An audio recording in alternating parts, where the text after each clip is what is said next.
Bonjour, ici Mijou Pelletier pour une émission de l'Église diocésaine au service du diocèse de Sault-Sainte-Marie. Aujourd'hui, j'ai le plaisir de m'entretenir avec Dalida Gaudreault pour une émission spéciale de Gens de chez nous.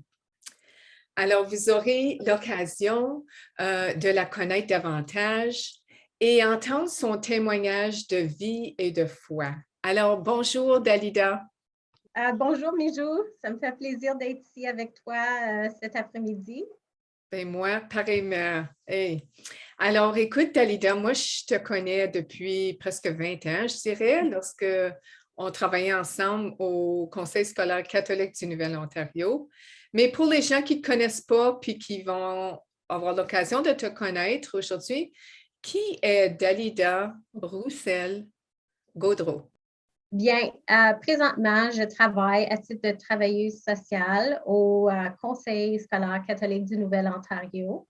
Je desserre les écoles élémentaires et une école secondaire déjà depuis 18 ans. J'ai une famille d'origine québécoise et mexicaine. Moi, je me dirais que je suis une personne très créative, flexible et ajustable. Je suis passionnée à faire une différence. Donc, je dirais que j'ai la capacité de connecter spécifiquement avec les gens en détresse et en besoin. Et puis, la famille est tellement importante pour moi. D'accord, Dalida. Donc, parle-nous un peu de ton enfance. Je suis aussi l'aînée de 6 enfants. Donc, pour nous, la culture, les traditions, la religion furent cultivées et importantes pendant toute mon enfance et continuent toujours présentement. Nous avons été enseignés aussi d'être bienveillants aux besoins des autres. Donc, je pense que c'est là où ma passion vient. Notre culture mexicaine a fait en sorte que notre vie quotidienne soit enrichie parce que ma mère nous l'a vraiment partagé et fait vivre, soit par sa nourriture, nos liens de famille, on a appris la langue et les traditions, que ce soit traditions familiales, culturelles ou religieuses. Toutes ces choses-là avaient une importance et continuent à avoir une importance dans notre famille. Dalida, es-tu native de Sudbury? Tu as mentionné le côté québécois aussi, que tu avais des souches québécoises, mais tu es native de Sudbury? Oui, effectivement, je suis née à Sudbury. Et je peux ajouter aussi, tu as 2 enfants? Oui, je suis mariée déjà depuis 30 plus années. Oh, J'ai 2 enfants qui sont maintenant adultes et je suis grand-maman aussi. oh, OK. Donc, petit rayon de soleil. Tu m'apprends des bonnes nouvelles. Je connais ça, le rôle de grand-parent. Alors, Dalida, est-ce qu'il y a eu des moments dans ta vie qui ont un peu déclenché ta quête de sens, ta recherche de sens à ta vie? Donc, lorsque j'ai lu cette question-là, je me demandais, je me suis dit, comme j'ai pas vraiment de moment spécifique parce que moi, je vis, mon sens change dépendant ma réalité et mes possibilités. Donc, je m'adapte selon mon stade de vie et je cherche toujours à répondre aux besoins présents, que ce soit dans mon travail, dans ma famille, ma communauté. C'est toujours live pour moi. Donc, est-ce qu'il y a eu des moments ou des expériences de vie qui ont déclenché ta foi ou tes croyances en Dieu? Donc, je dirais que c'est une accumulation de pratiques et d'expériences quotidiennes qui ont bâti ma spiritualité. Une je vais dire le côté de ma mère, le Mexique, pour moi, a vraiment bâti cette spiritualité-là et confirmé en profondeur plus ma foi. tu sais, on allait souvent au Mexique faire des voyages et puis la piété, la dévotion spirituelle, dans cette culture-là, c'est vraiment vécu à tous les jours. Moi, je dirais que c'est live. Donc, l'accueil, la connexion communautaire, c'est vraiment pratiqué à tous les jours, sans préjugés. C'est normal, c'est essentiel pour les gens. Ma grand-mère chantait à l'église, donc sa voix, elle était une femme pieuse, donc sa voix, elle était vraiment entendue dans l'église. L'importance que mes parents aussi donnaient aux pratiques chrétiennes, aux sacrements, la signification des fêtes, c'était pas juste, on va dire, Noël parce que c'est le Père Noël, mais Noël parce que c'est la naissance de Jésus. Et puis, il apportait beaucoup l'importance du partage à ce moment-là. Pâques, même chose. Donc, toutes ces traditions-là, c'était vraiment, puis on continue présentement, c'est live, on le vit, on le transmet à nos enfants. Puis c'est vraiment un cadeau précieux pour nous. Alors, aujourd'hui, qui est Jésus pour toi, Dalida? Qui est Jésus pour moi? C'est ma connexion avec mon Père, donc mon parent qui est Dieu. Jésus, c'est comme un allié. C'est comme ça que je le vois, moi. Et puis, il est comme une armure. Il est comme une protection. Donc, je me dis, à cause de lui, on est capable d'avoir le pardon. Puis la capacité de reprendre et de regrandir dans le cheminement ici sur la terre ou avec les autres et tout ça. Là. Donc, l'occasion de recommencer à tous les jours. Oui, super. Alors, qu'est-ce qui motive à développer une relation plus intime avec le Christ? Je pense que c'est un sentiment interne et profond. C'est difficile vraiment de trouver les bons mots, mais je pense qu'au travers de mon travail, je me tiens vraiment connectée au Christ et au travers de ma foi. J'inspire toujours à faire connaître la valeur de Dieu, la valeur de l'Esprit Saint auprès des jeunes. Donc, ça me donne comme une force intérieure de vouloir, de faire cette connexion avec les jeunes. C'est à travers, moi je me dis, c'est à travers de l'Esprit Saint que je suis capable de trouver la sagesse, les paroles réconfortantes ou des messages d'espoir pour ceux qui sont en détresse ou qui l'ont besoin. L'inspiration qui vient de lui, je le fais vivre au travers de ma créativité parce que j'essaie toujours de trouver des façons créatives pour apporter les jeunes à connecter avec leur spiritualité, leur foi. Puis même avec ma famille, j'apporte toujours des façons créatives pour essayer de nous garder connectés. Puis c'est vraiment important. Pour moi, je trouve que ça garde un lien ensemble. Ma relation avec le Christ aussi, il est ma paix intérieure. Il est le silence lorsque j'ai besoin d'inspiration.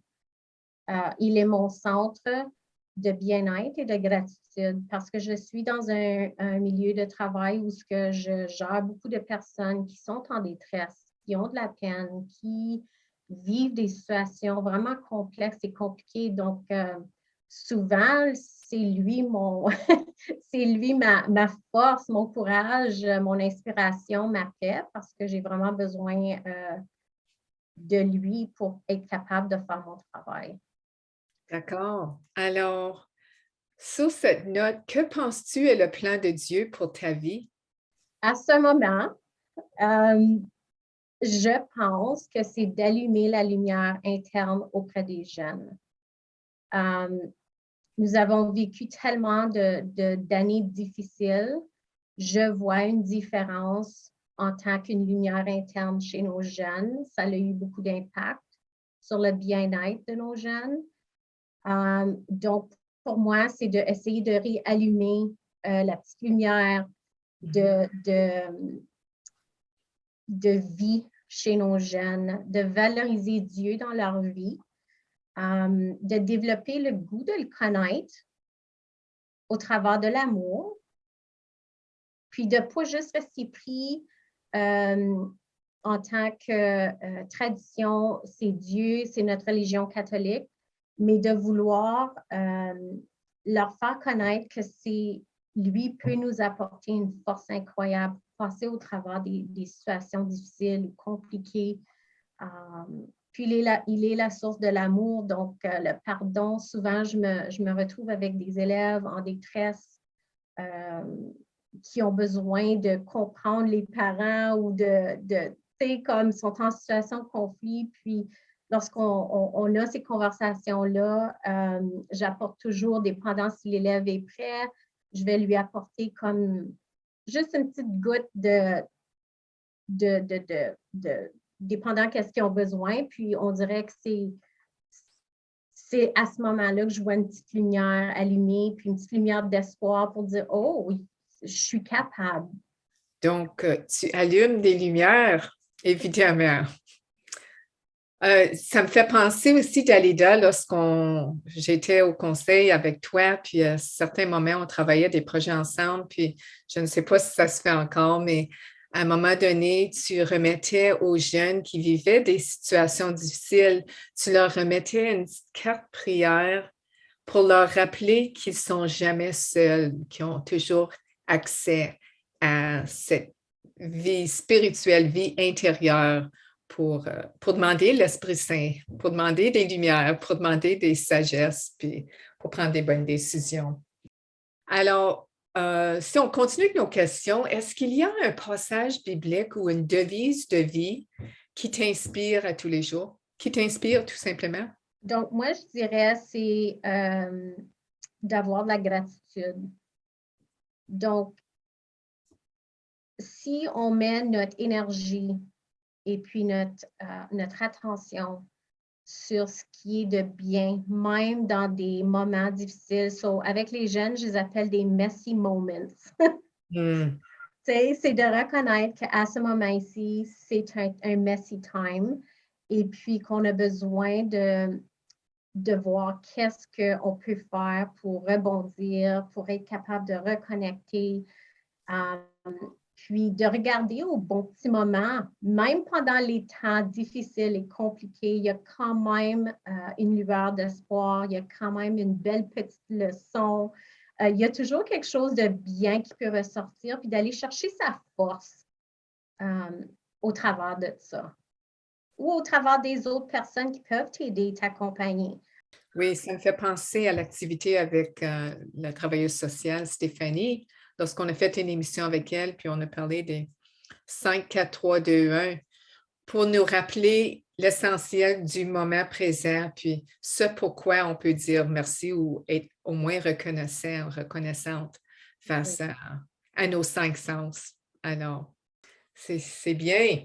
Donc, aurais-tu un conseil à donner si un jeune ou une personne t'approchait et te dirait moi, je veux ce que tu as, dans le sens de je veux cette relation que tu as avec le Christ, avec Jésus, où j'ai besoin de le rencontrer ou de mieux le connaître.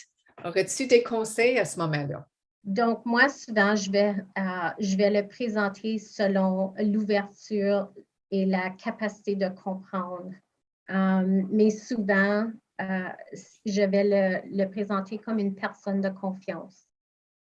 Une personne à qui tu peux prendre le temps de jaser. Tu sais, souvent, j'en ai parlé même justement ce matin, c'était de parler-lui comme si il est ton papa. Tu sais, just have a chat with him, tu sais. Et puis, respire. Respire sa paix et son amour. Puis, juste prendre le temps d'écouter sa voix dans le silence. Puis, je leur dis souvent, attrape Dieu lorsqu'il agit, parce qu'il agit au travers de nous et avec nous. Dieu est présent à tous les jours et puis il est toujours à tes côtés. Donc, j'essaye de leur montrer, de dire comme discerne la présence de Dieu et vois comment il agit autour de toi, que ce soit au travers des petits gestes ou des petits sourires, des petites choses. Il se manifeste vraiment à chaque jour dans ta vie.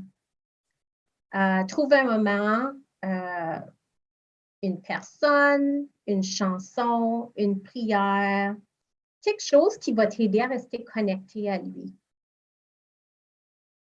Parce que ça, c'est super important. Pareil comme nos relations avec nos familles, on veut cultiver cette relation-là, on veut lui donner du temps, on veut jaser.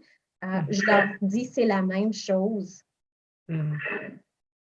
Donc, cultive ta relation avec Dieu, pareil comme si c'est une relation amoureuse, pareil comme si c'est une relation d'amitié ou avec ta famille. Puis je leur dis, comme plus que tu lui parles, plus que tu vas l'entendre, plus que tu vas le voir, plus que tu vas le ressentir dans ton cœur.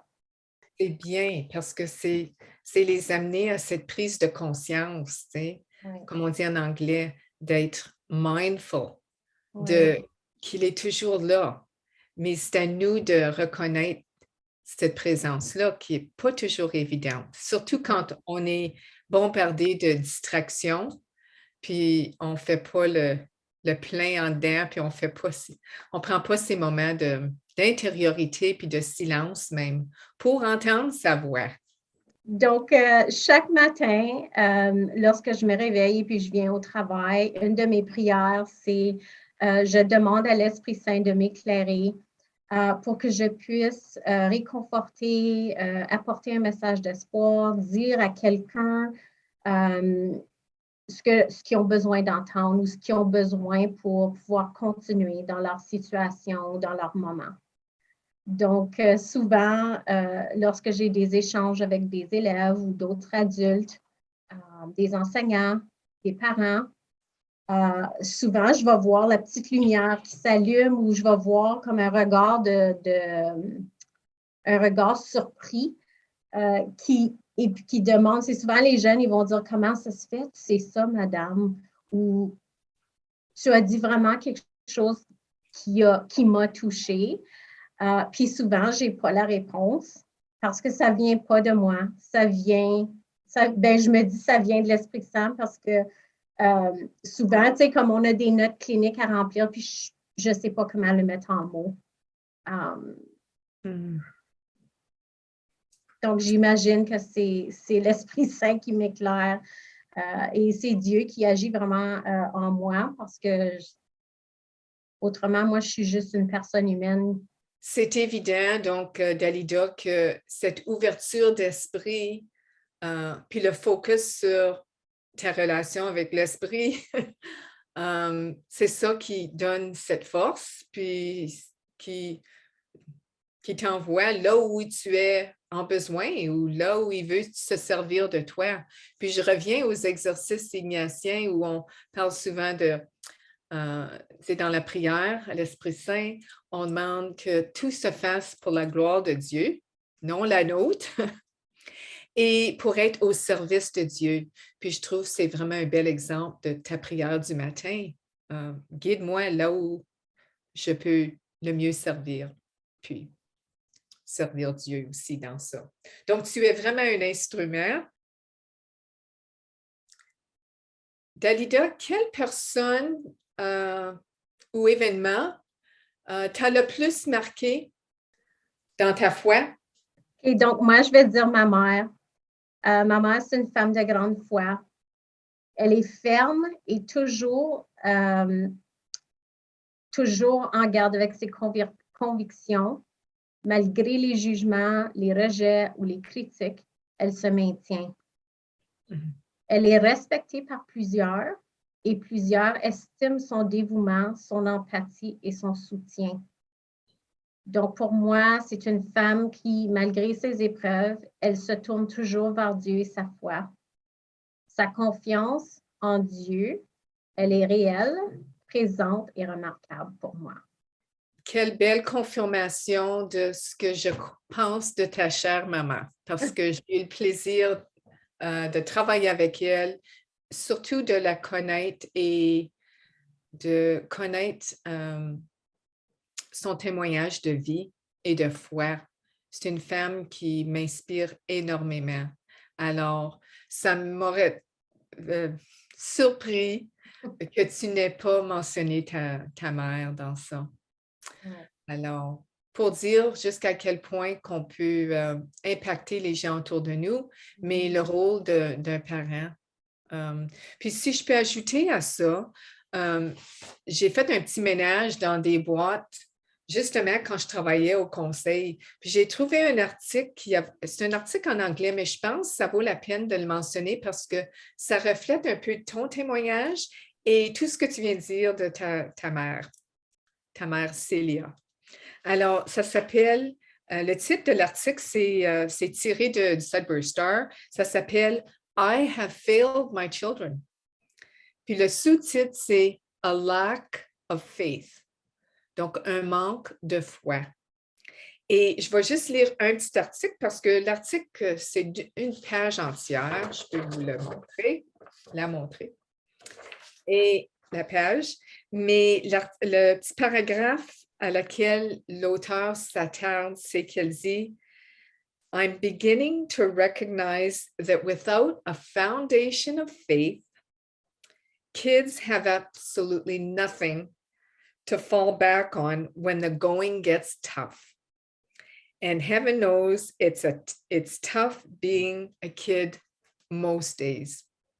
Puis Dalida t'a mentionné, comme tu dis à tes élèves, tu sais, que la vie, des fois, gets messy. Tu sais. Mais c'est de leur aider à faire du sens de ce dégât pour essayer de trouver une source d'inspiration puis d'espoir. Alors, merci encore pour ce beau témoignage à ta chère maman aussi. Donc, aurais-tu soit un héros, une héroïne, un saint ou une sainte que tu trouves admirable et qui t'inspire aujourd'hui? Donc, la personne qui m'est venue à l'idée, c'était Mère Teresa. Son humilité, sa compassion, sa douceur et son amour m'inspirent à tous les jours dans mes relations, dans mon travail, dans mes interactions avec les jeunes. Il y a une citation qu'elle avait, c'est « Donne ta main pour servir et ton cœur pour aimer ». Donc, c'est vraiment inspirant pour moi. Puis, je partage ces passions-là en tant que faire une différence dans ma communauté, pas seulement dans mon école, mais dans ma communauté. Je passe jamais à côté d'une personne qui est en besoin. Souvent, je me fais dire, voyons, tu n'es pas au travail. Non, j'ai remarqué cette personne-là, j'arrête et je vais lui demander. Donc, pour moi, c'est naturel, peu importe où je suis. Je me dis, c'est ma mission et puis je ne peux pas l'ignorer. Wow! Alors, aujourd'hui, Dalida, que voudrais-tu que Dieu te dise? Ça, c'est un message, c'est pas un message, c'est une question importante dans le fond. Je me sens comme présentement, je suis à un point où je dois faire une décision juste parce que ce qu'on a vécu dernièrement, je trouve que les jeunes ont vraiment besoin de plus d'appui au niveau émotionnel, au niveau spirituel. On a perdu un peu ça là, pendant la pandémie. Puis c'est normal, ça l'arrive. Mais ce que je voudrais qu'ils me disent, c'est que tu es capable de faire ce chiffre-là. Et puis que ton cœur est exactement où je veux que tu sois. Donc, ta voix compte, tu es capable. Go! Go for it! Go! Wow! Encore une fois, des bons messages. Dalida, tu as mentionné le mot mission, puis je crois vraiment que tu vis pleinement cette mission. Et je tiens à te dire un gros et grand merci parce que tu as partagé pas des choses, je dirais, des choses très signifiantes de ta personne. C'est facile de parler de la température ou de tout ce qui se passe dans le monde, mais quand on partage ce qui nous fait vibrer à l'intérieur, c'est pas toujours évident. Et lorsque je suivais un cours des exercices de Saint-Ignace, on nous amenait souvent à s'arrêter, à savoir que chaque personne a une histoire sacrée. Et je tiens à te dire un gros et grand merci d'avoir partagé ton histoire sacrée, parce que c'est vraiment pas juste ce que tu fais, mais ce que tu es dans cette histoire. Alors, puis je te remercie pour les lumières que tu as partagées avec nous. Et je crois vraiment que ta mission, tu sèmes beaucoup de graines. Et je veux juste dire un gros wow. Ah. Alors, merci d'avoir été là aujourd'hui pour partager ton témoignage de vie et de foi avec nous. Et à vous, chers téléspectateurs, j'espère que vous avez bien apprécié cette dernière demi-heure avec nous.